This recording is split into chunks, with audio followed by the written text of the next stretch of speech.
সাধারণ মানুষ, এই সাধারণ মানুষের নিরাপত্তা নিশ্চিত করা আমাদেরই দায়িত্ব। কেউ অহেতুকভাবে কোনো গাড়িতে ঢিল ছোড়াছুড়ি করবেন না, অহেতুকভাবে কোনো গাড়িতে ঢিল ছোড়াছুড়ি করবেন না। রাস্তার মধ্যে যে মানুষগুলো আমরা লক্ষ্য করেছি এই বিনা ভোটের সরকার। আমি আজকে আমার বয়স 25 বছর, 24 বছর, 25 বছর বয়স, আমি এখনো পর্যন্ত কোনোদিনও ভোট কেন্দ্রে যে আমার ভোট আমি প্রদান করতে পারি নাই।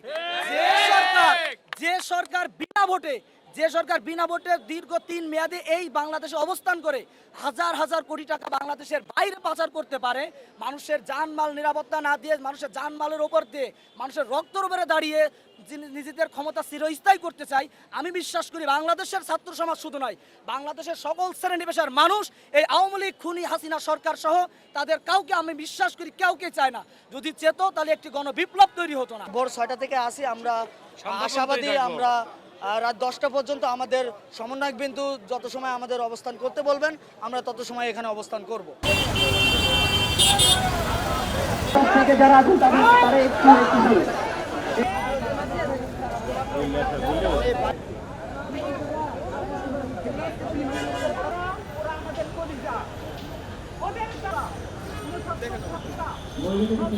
শেখ হাসিনার স্পষ্ট যে কর্মসূচিগুলো তিনি দিয়েছিলেন, আজকে তারা সারা ঢাকা শহরকে একটা অকার্যকর পরিবেশ তৈরি করে আবারও এই বর্তমান যে সরকার আছে তাকে উৎখাত করার জন্য আমরা দেখেছি গত 9 এবং 10 তারিখে তিনি বিচারকুর মাধ্যমে এই সরকারকে অবৈধ করতে চেয়েছিলেন।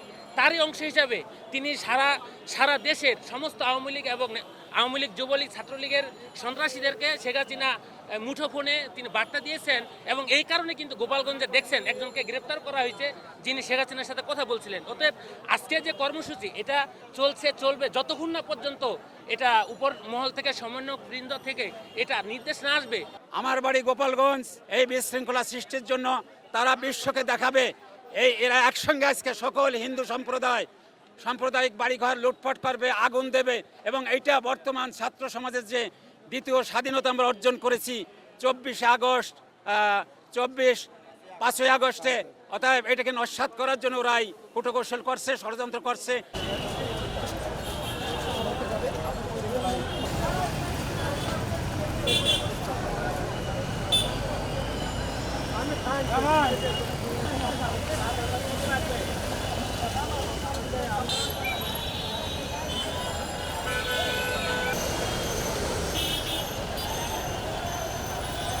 এলো মুক্ত চিন্তার স্বাধীন দৈনিক খবরের কাগজ।